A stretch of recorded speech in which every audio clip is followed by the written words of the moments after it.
Rusty Quill presents The Magnus Archives.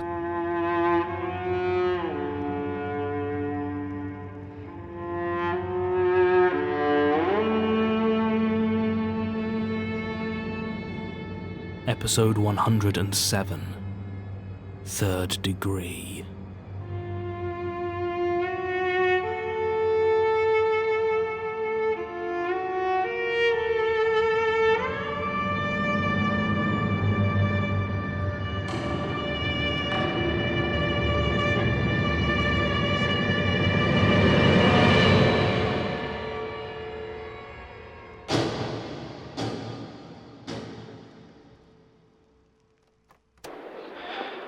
I've just touched down in O'Hare International Airport, following up on the address I received from Xiaoling. Apparently they were staying in West Pullman, Chicago. At least they were when Gertrude requested the statements forwarded onto them. I'm going to get a hotel and follow up the address tomorrow. I wouldn't normally bother recording here, but I thought I was being followed. I might just be jumpy. I'll keep my eyes peeled. The address didn't really pan out. The place deals in short-term rentals, and a dozen people must have gone through that apartment since Gertrude and Jared stayed there. The owner did remember her, that old Brit and her son, but he said anything they left behind was either sold or thrown out. They did leave a forwarding address of sorts. Anything that came was to be sent on to the Usher Foundation in Washington, D.C., who I assume would send it on to the Magnus Institute. I asked him about circuses around at the time, and he said he didn't remember there being one, but a few nights while Gertrude was there, he had heard music like one of those little organs coming from West Pullman Park. I'm planning to make the journey down to Washington in the hopes that Gertrude might have visited the Usher Foundation. According to our earlier emails, they don't have any record of it on file, but I did notice, however, that one of the Greyhound routes there goes through Pittsburgh. Now, according to the details Melanie retrieved a few months back, Pittsburgh is where Jared Key allegedly died.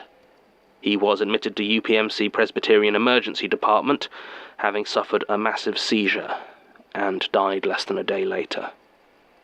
I think I might have to pay a visit and ask around. Also, I'm definitely being followed.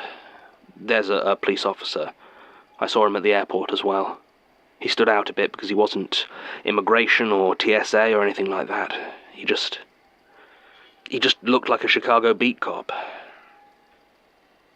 Well, I saw him again today, and I'm pretty sure he was watching me.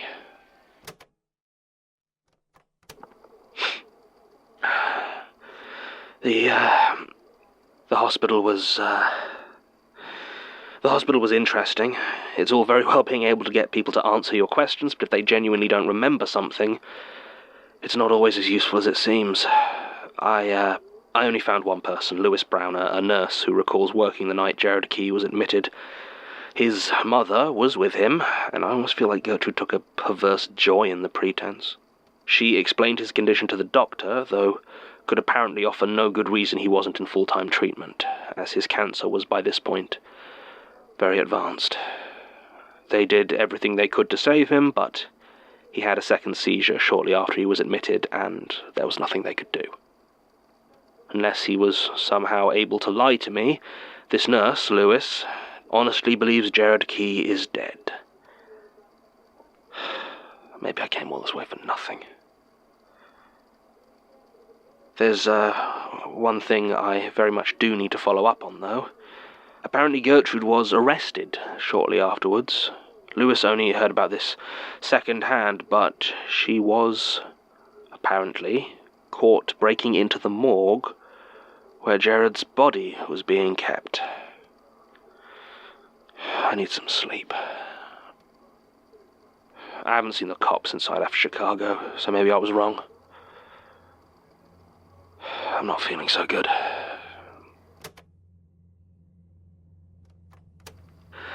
I've been looking into Gertrude's arrest. I couldn't get through to Melanie, but Martin managed to find a few details online. Gertrude was arrested for trespassing, but released shortly afterwards without being charged. I managed to track down the arresting officer, one J. Rebix, who said that she'd been found over the body of Gerard Key, reading from a large, strangely shaped book. They'd been unable to determine if the mutilations on Gerard's body had been done by her, and in the end she somehow managed to talk them out of pressing charges. Officer Rebix didn't remember what she'd said, but he did recall that she never returned for the book. It was sitting in evidence for almost a year before, as far as Rebix was aware, it simply vanished. I don't really know what to make of any of this. I'm confused, I'm dizzy, I think I saw the police officer from Chicago again in the station where I was talking to Rebix. I'm not feeling well. Elias says, I got a letter, well, an envelope. It's a statement. There's a note to tide you over. I don't...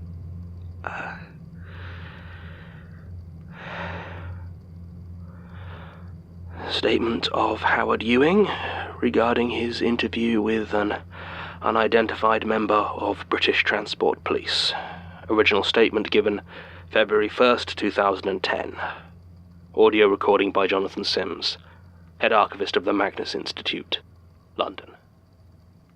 Statement begins. The room is hot. It's small and there are no windows and the table is cheap metal. It shouldn't be so hot in January, but I think maybe they've just got the heating turned up too high. When I rest my arm on the table too long, I can see the patches of sweat on the smooth surface as I lift them up again. I've asked for water so many times, and he always says it's coming, but it hasn't come yet. He just sits there. He's wearing the uniform of the British Transport Police, 3 pips on his shoulder, but he won't show me his badge. He won't show me any ID. Why are they doing this? I didn't do anything. The officers that brought me here were friendly, kind. It was only after they left and it got so hot, and he started sitting across from me. He's smiling, asking me questions again and again. What were you doing earlier tonight? My job. I was doing my job. Cleaning Moorgate Station, me and Kelly and Vihan. We're the night cleaners, and that's what we were doing. We'd done the ticket office and the corridors and the entrances, and we were getting started on the platforms. Why is that so hard for him to understand?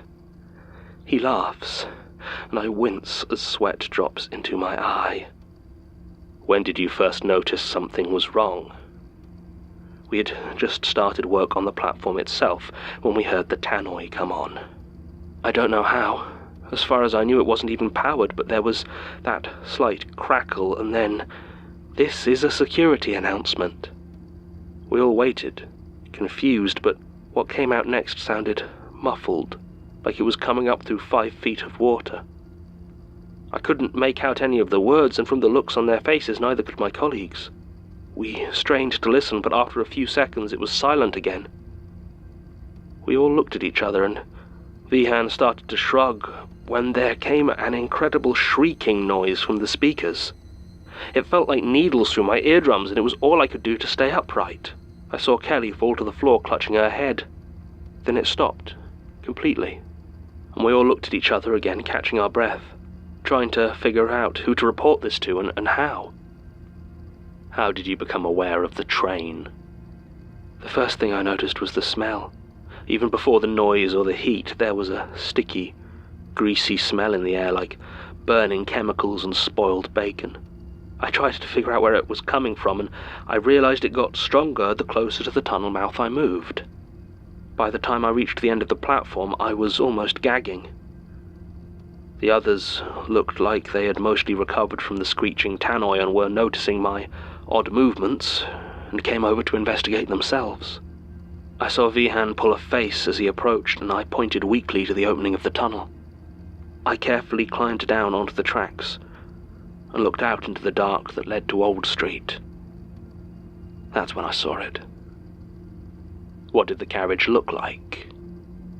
It was hard to tell through the flames. They were all over it, curling and writhing and crawling through the crevices in the wreckage.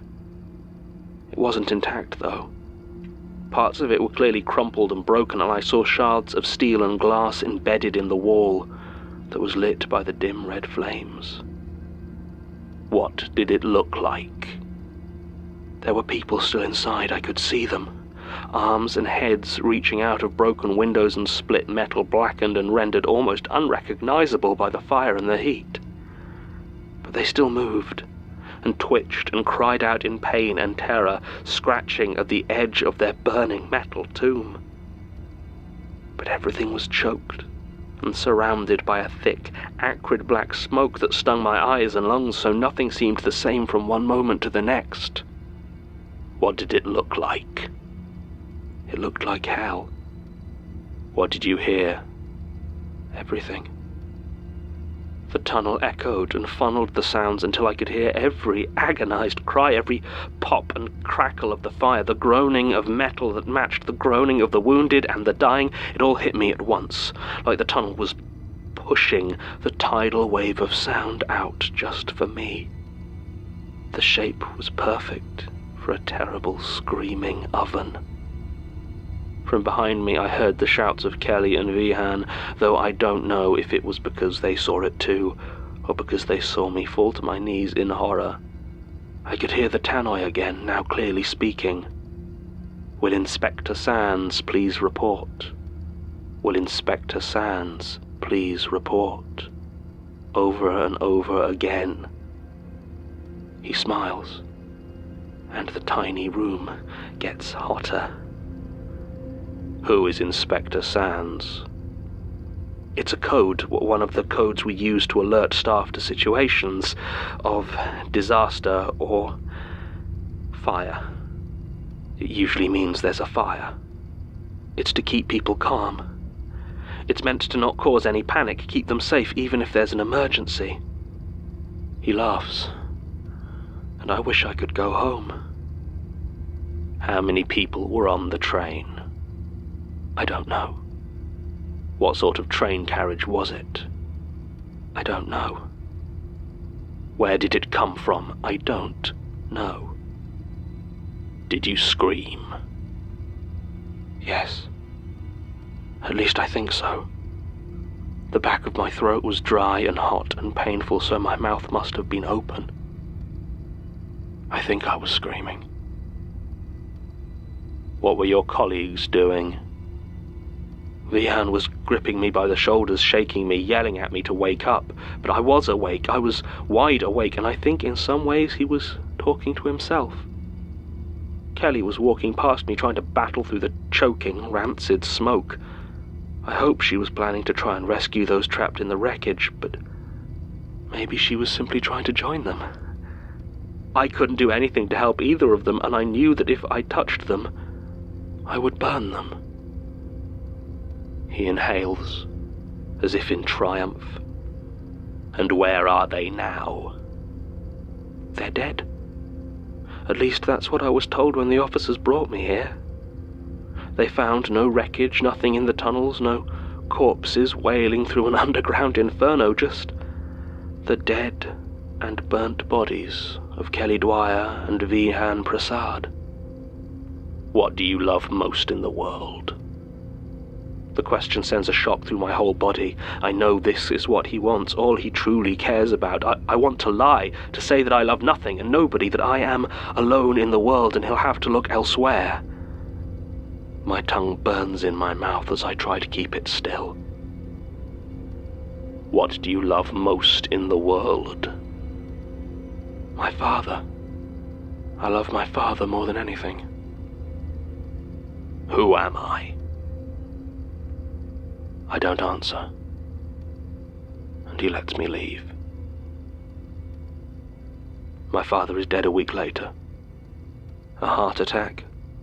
At the age of 63, everyone is surprised and saddened, but not shocked.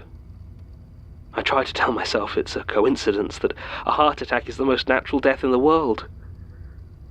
But at the funeral, despite arranging it myself, despite selecting the burial plot and the headstone, I watch as they take my father off for cremation, and nobody can tell me why.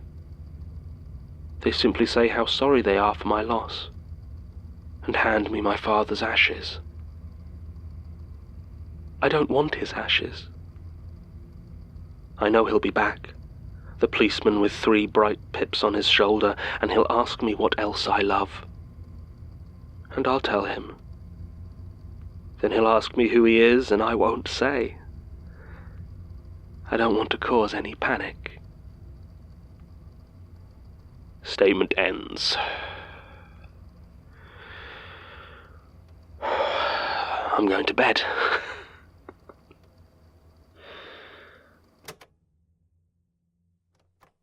I feel a lot better. I'd love to rattle off a list of potential other reasons for this, nice rational causes of recovery, but I think we're past the point of transparent rationalizations.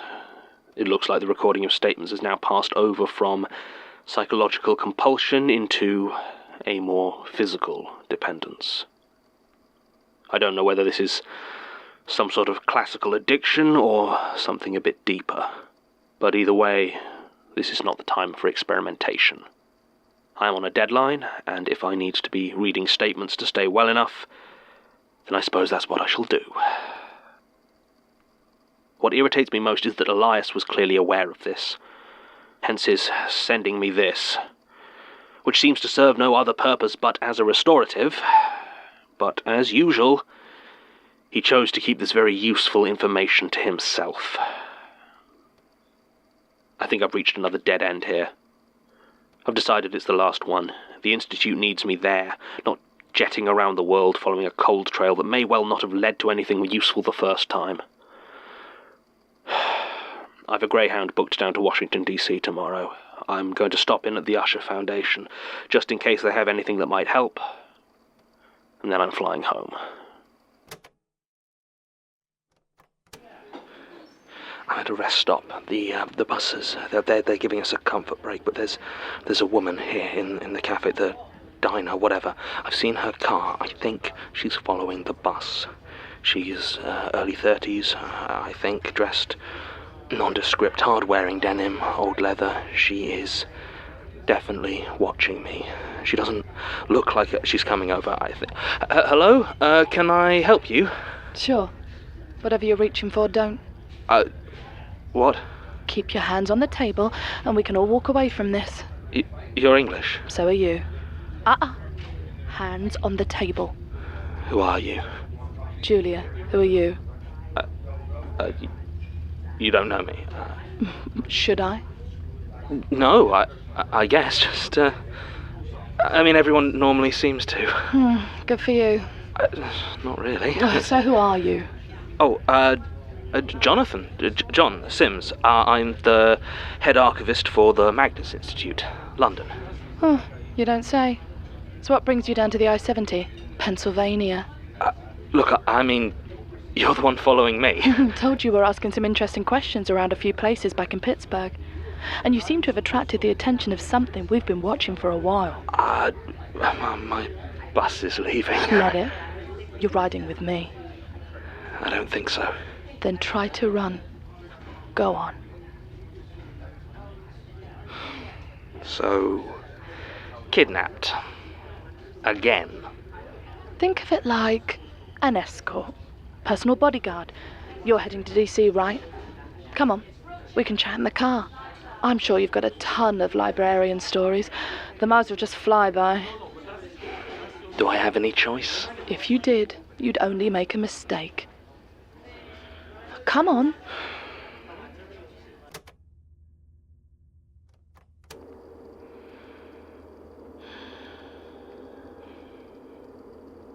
Are you alright? You seem, Sure. Just keeping an eye out. Waiting, you know. So, you're from the Magnus Institute? Yes. You know the Institute? Oh yeah, checked myself in there a while back. Ended up spilling my guts to this old woman about my dad. Just letting it all out. Oh, that would be, Gertrude, my predecessor. Didn't catch her name. Weirdest thing, really. Didn't mean to spill half of it, but really helped me put the pieces together. You know? I'm starting to. You still haven't told me what you're doing this side of the pond, or why you're asking around about Gerard Kay. Would you believe me if I said I was trying to save the world? Probably not.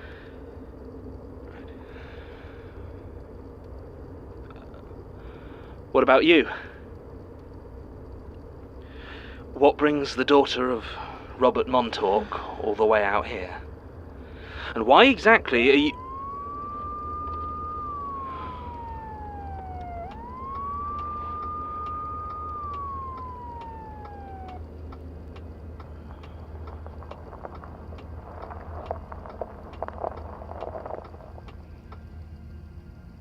Hunting.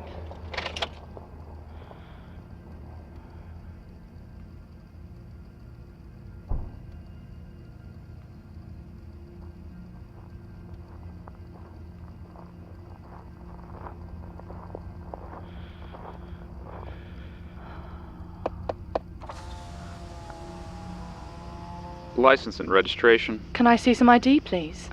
Of course. You British? I have my green card, Officer Mustermann. And your friend? Visiting from home. Julia. Does he have his passport on him? Julia. I assume so. Can't say I Julia, asked him. that is, John? I don't think... Step out of the car, please, sir. Now, hang on a second. Step out of the car.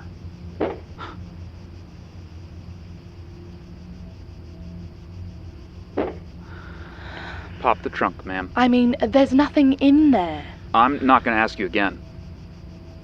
Fine. Don't move, either one of you.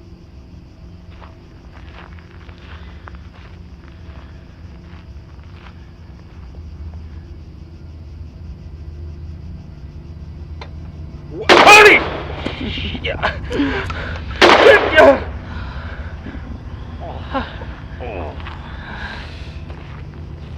Oh, bloody hell, Jewel. You said he'd stop after a couple of miles. Been near on an hour. Oh, you look at my neck, it don't feel right. Oh, you knew it might take a while. Oh, is this him then? It is. John. Trevor.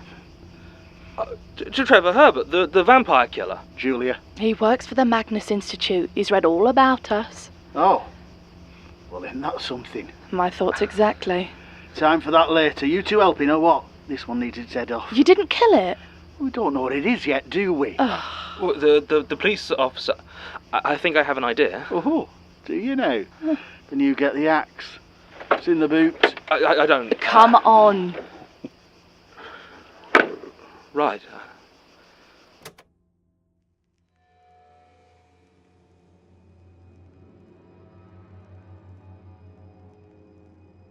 The Magnus Archives is a podcast distributed by Rusty Quill and licensed under a Creative Commons Attribution Non-Commercial Share-alike 4.0 international license.